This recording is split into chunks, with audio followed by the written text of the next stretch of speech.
તાજેતરમાં state monitoring સેલની team દ્વારા ભાવનગર જિલ્લા બુધેલ ગામેથી 2 શખ્સો પાસેથી 4.10 કરોડની કિંમતનો એમ્બરગ્રીસનો જથ્થો કબજે કરવામાં આવ્યો હતો અને આ અંગે વન વિભાગને સોંપવામાં આવ્યો હતો, જે મુદ્દે વન વિભાગે તપાસ હાથ ધરી વધુ 5 એમ્બરગ્રીસના જથ્થા સાથે 6 વ્યક્તિની ધરપકડ કરી છે. અત્યાર સુધીમાં કુલ 9.40 કરોડની કિંમતનો એમ્બરગ્રીસનો જથ્થો કબજે કરવામાં આવ્યો છે અને 8 ઇસમોની ધરપકડ કરી તપાસ હાથ ધરવામાં આવી છે.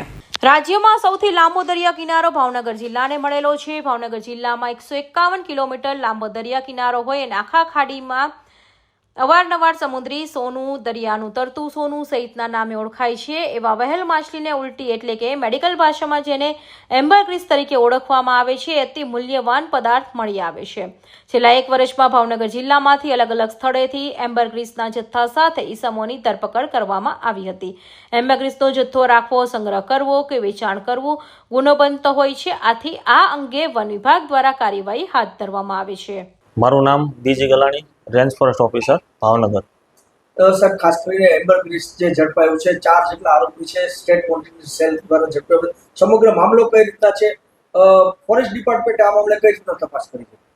તારીખ 10/7/2026ના રાત્રિના સમયે પોલીસ કંટ્રોલમાંથી મેસેજ મળેલ કે એમ્બરગ્રીસ જે વેલ માછલીની ઉલટી તરીકે ઓળખાય છે, જે સ્ટેટ મોનિટરિંગ સેલની ટીમ દ્વારા પકડવામાં આવેલ છે બાતમીના આધારે, અને તેની ઓળખ અને તેમજ FSL ટીમ બોલાવવામાં આવેલ અને ફોરેસ્ટ ઓફિસરને બોલાવવામાં આવેલ. ત્યારબાદ અમારી ટીમ સાથે વર્તેજ પોલીસ સ્ટેશન ખાતે પહોંચી જરૂરી કાર્યવાહી કરવામાં આવેલ.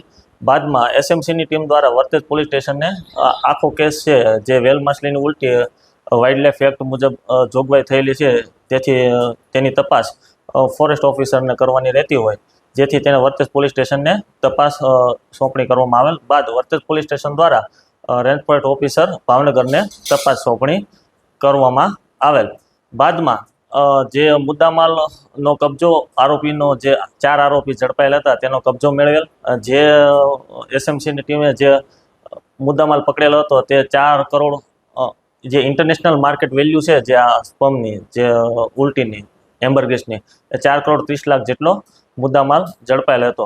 બાદમાં ભાવનગર રેન્જ દ્વારા વન્ય પ્રાણી સંરક્ષણ અધિનિયમ 1972માં જે વેલ માછલીનું જે સ્પમ છે, જે ઉલટી છે, જે બેન છે, જે ટૂંકમાં ગેરકાયદેસર વેચાણ કરવું, તેનો કબજો રાખવો, જે સરકારી પ્રોપર્ટી છે તે બેન છે, એટલા માટે થઈ અને વન્ય પ્રાણી સંરક્ષણ અધિનિયમ મુજબ ગુનો નોંધવામાં આવેલ. બાદમાં જે આનું ઊંડાણ સુધી પગેરું મેળવવા આ વારંવાર જે ધોલેરાથી લઈ મહુવા સુધીની જે દરિયાઈ કોસ્ટલ પટ્ટીમાં વારંવાર આવા કેસ થાય છે, તો ક્યાંથી આવે છે, શું છે, તેનું પગેરું મેળવવા માટે ભાવનગરની ટીમ ઊંડાણપૂર્વક તપાસ કરતા બીજા 4 આરોપી ખડસલિયા ગામે તેમજ ભાવનગર સિટી વિસ્તારમાંથી પકડવામાં આવેલ છે.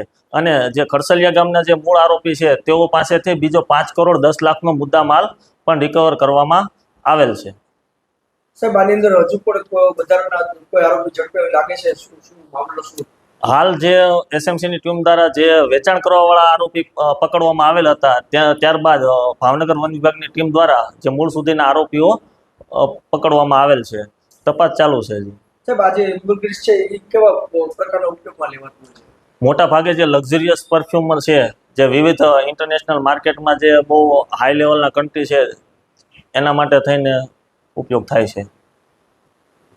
એમ્બરગ્રીસની માંગ વિશ્વમાં ખૂબ મોટા પાયે છે, કારણ કે એમ્બરગ્રીસ ખૂબ દુર્લભ ગણાય છે અને ઇન્ટરનેશનલ માર્કેટમાં 1 કિલો એમ્બરગ્રીસની કિંમત 1 કરોડ રૂપિયાથી વધુ હોય છે. કોસ્મેટિક આઇટમ તેમજ એલોપેથિક દવાઓ તથા પરફ્યુમ્સ બનાવવા માટે એમ્બરગ્રીસનો ઉપયોગ મોટા પ્રમાણમાં કરવામાં આવે છે.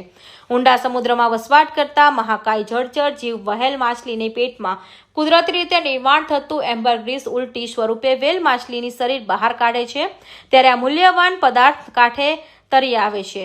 રાજ્યમાં મૂલ્યવાન પદાર્થ કોઈ વ્યક્તિને મળી આવે તો વન વિભાગને સોંપવાની જોગવાઈ કાયદામાં કરવામાં આવી છે. ત્યારે તાજેતરમાં સ્ટેટ મોનિટરિંગ સેલની ટીમ દ્વારા ચોક્કસ માહિતીના આધારે ભાવનગર જિલ્લાના બુધેલ ગામે રેડ કરી પ્રથમ એમ્બરગ્રીસના જથ્થા સાથે 2 શખ્સોની ધરપકડ કરવામાં આવી હતી. ફિરોઝ મલેક, ભાવનગર.